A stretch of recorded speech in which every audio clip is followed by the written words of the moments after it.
ওয়াস সময়ের শপথ। মুফাসসিরিনে কেরাম এখানে 4টা বলেছেন।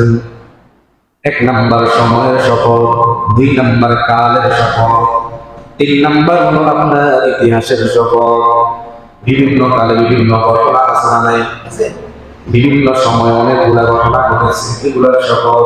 4 নাম্বার হলো আসরের সময়ের কসম। সুবহানাল্লাহ। 4টা কসম আল্লাহ তাআলা এই সূরার মধ্যে করেছেন। আল্লাহ কেন কসম করবেন?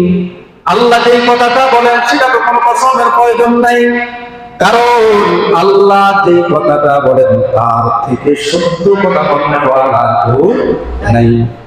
আল্লাহ তাআলা বলেন ওয়ামান আসদাকু মিনাল্লাহি হাদিসা,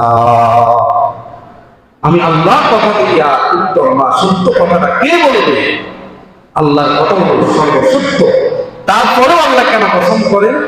মুফাসসিরিনে কেরাম বলেন আল্লাহ তাআলা গুরুত্ব বোঝানোর জন্য ওই কসম করেন। সুবহানাল্লাহ।